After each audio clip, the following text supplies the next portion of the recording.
What's going on? My name is Ryan.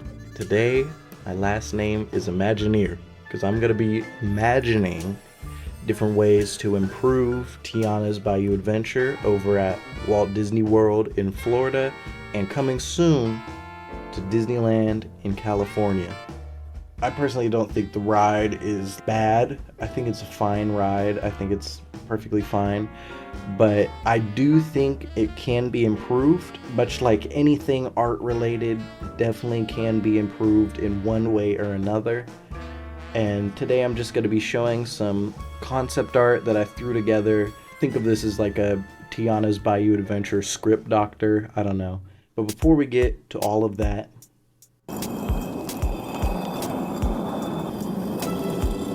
here's a little bit of background about me. Now,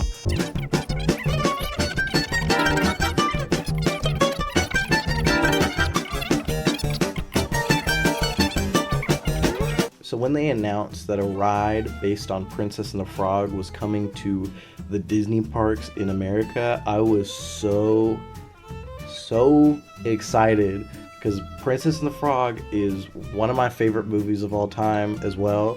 I've watched it like 20 times. It's great. But of course, because it was replacing a ride that a lot of people loved, it had a lot of like negative feedback and a lot of mixed emotions. Just going under any on-ride video for Tiana's Bayou Adventure, you'd get like all these types of suggestions like, oh, they should have done this, they should have done this. And there's even like videos, like if you search up Tiana's Bayou Adventure, you'd see like, you know, what they should have done at the drop, how they should have included Dr. Facilier. And then you get like videos like these that are like 44 minutes long, or these videos that this guy made 2 of, or, you know, I hate Tiana's Bayou Adventure, you know, just things like that. Or you might get recommended a video by these guys. They have like in their bio, it says all the news that should be fun. But when you search up Tiana on their account, you get over 50 videos that feature the ride in some way that are all negative. They didn't say a single positive thing about the ride. But also, I don't think you should really take them into account for anything. They say they love Disney, but I haven't seen a single video of theirs that's anything positive. Which is like, why? Why do you do this if it's not constructive criticism? It's not constructive. It's just hate. That's pretty much it. But through all this stuff, there's 2 things that I think they can actionably focus on, 2 main criticisms. And the first one, which is much more minor, but it's still very valid, is that they should have spread things out, because there's a lot of empty space. And like, you know, it's a slow moving water ride, so there's no room for empty space, if you understand. This next one, which is probably the most popular criticism about Tiana's Bayou Adventure, is the plot. There's no conflict anymore. And I mostly agree. I think it's fine without the conflict, but I do think there are ways they could make people happier with this. Most people don't even see the plot at all. Let's compare the plot of Splash Mountain to Tiana's Bayou Adventure. With Splash Mountain, you start your journey following along with Brer Rabbit as he's tired of where he's living.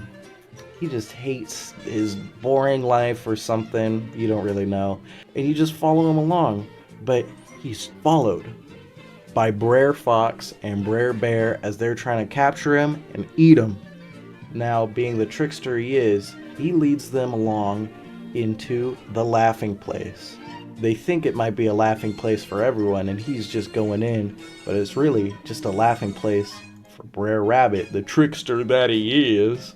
And he's playing around because they're getting stung by bees, but he's laughing a little too much, and he gets caught by Brer Fox. And then he's brought up to Brer Fox's lair all the way up the top of Chickapin Hill. In one last bit of trickery, Brer Rabbit pleads with Brer Fox please do not throw me in that briar patch down there. And of course, because Brer Fox doesn't know what a briar patch is, he throws him in anyways. But plot twist, that's where Brer Rabbit lives. And he lives there for the rest of his days. Happy he isn't eaten. Wow. Moral of the story, never leave home or something. I don't know. But there's conflict there, which people liked.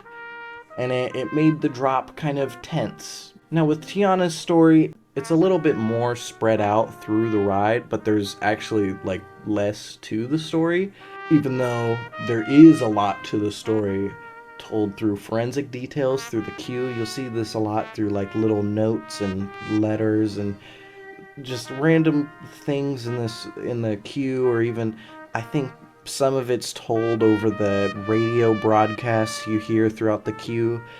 And the story goes, I'll try my best to explain it, but it's really complicated and I don't have a script.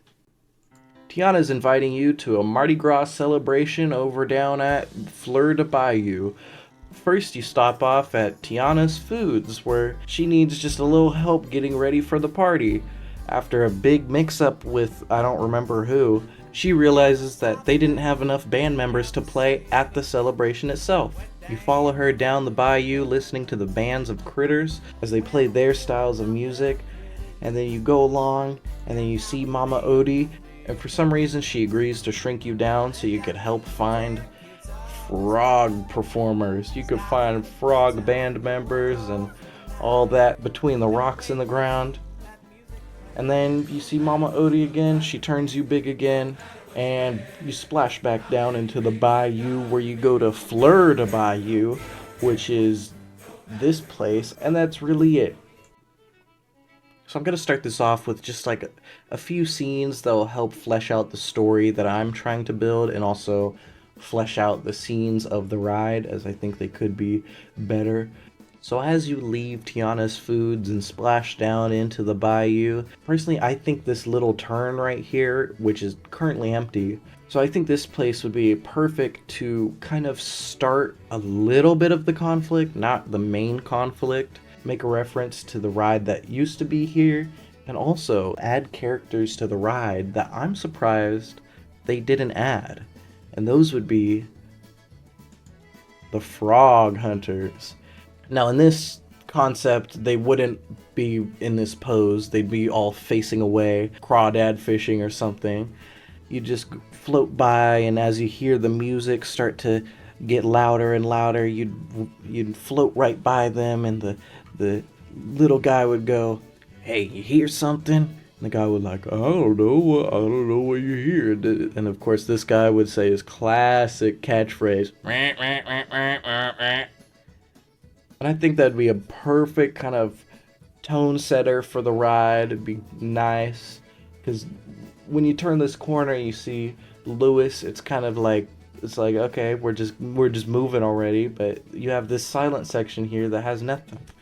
And I think there should be something there. Even if they just don't do a full body thing and they just like leave some of their equipment here and they just have the voice lines in the background, I think that would be great.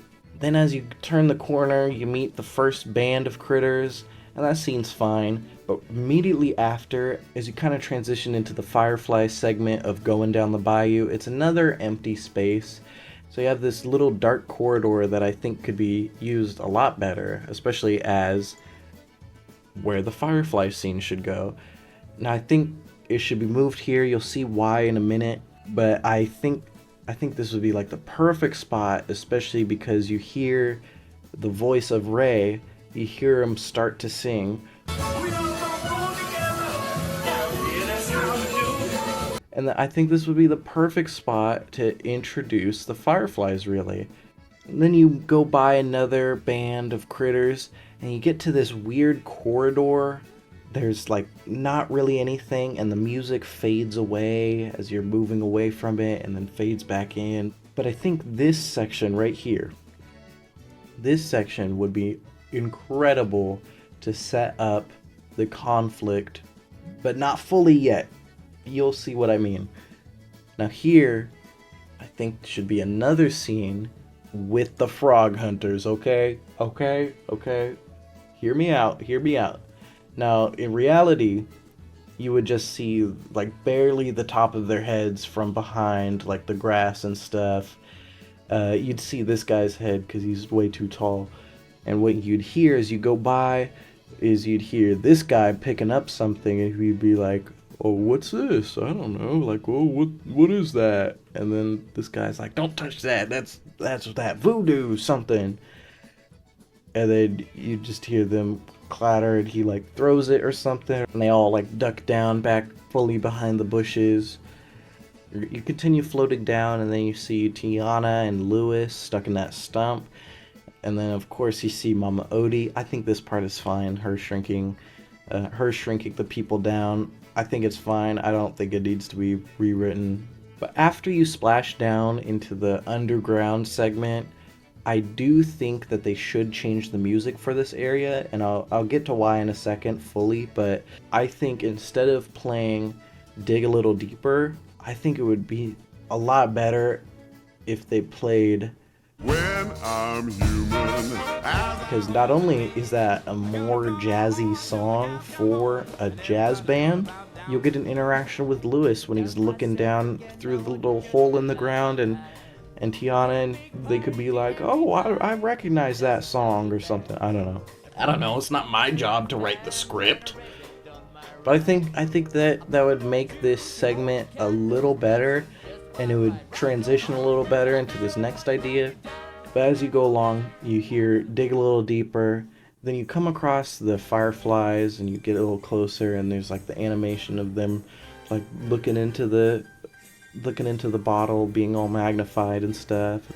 You go forward a little bit, and there's not really anything here, and it's another hallway, and you're just kind of listening to the music. Mama Odie and Juju looking through a hole at you, and they're like, "Oh, we need to get you all big again so you could get to the party."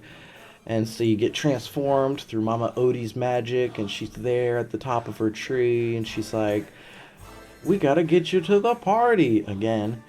Then you splash down and get to the end. So now, here's where I think the conflict will begin. So as you float around hearing... Now, as you turn the corner, instead of seeing fireflies here, even before the ride opened, everyone was saying, "Put Dr. Facilier on the final drop. It makes sense." Of course, they couldn't do that because the ride is a sequel to the movie. Spoilers, Dr. Facilier already dead. But I think there's a way to bring him back. Because, you know, he's trapped in the spirit world. But I do think there's something of his that was left in our world. That's right. I'm talking about that talisman. You find what the frog hunters found and threw. You see like a few broken pieces, and you just see the talisman. Now, this next part is gonna have a little bit of me kind of just dictating the rules of this world, although it doesn't really conflict with any rules that were set up in this world, and also it's my idea, so who cares? Blue sky, blue sky, blue sky. I could hide behind blue sky all day long too, Josh tomorrow. Okay. In my version of the story, I think that the talisman, while on its own it can't cast anything, it can't do anything, but because you and the people in your boat were shrunk down using voodoo, something bad happens. It starts reacting and glowing, and the eyes come alive, and the masks, they all start shooting out from behind it and start singing.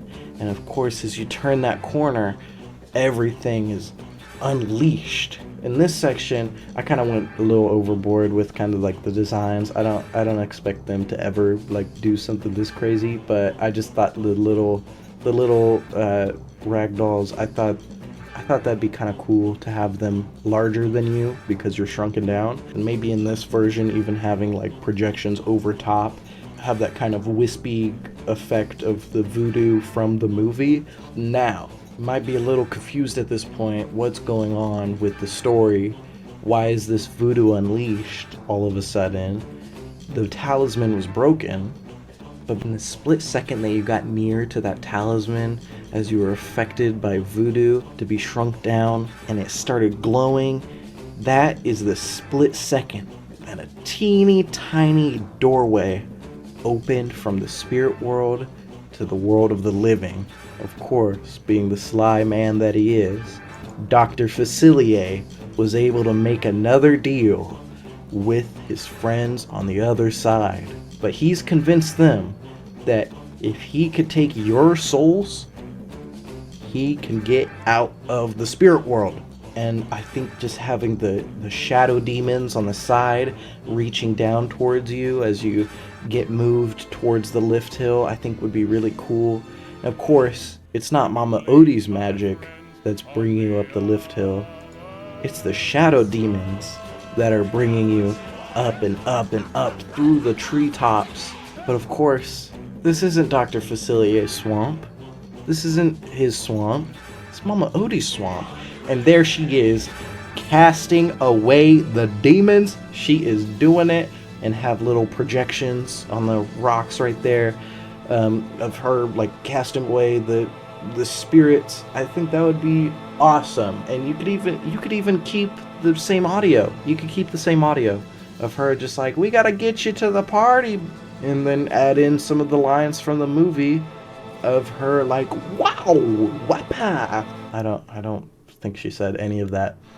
But then you splash back down into the bayou. Now here is where I think a newly written version of Dig a Little Deeper would do perfect. Right now it's the song Almost There from the movie, which I think is like, doesn't do anything. It's not really good area music either. But I think if they changed it to a re-instrumentation of Dig a Little Deeper, they could even have it reference the old How Do You Do soundtrack from Splash Mountain. You know, like the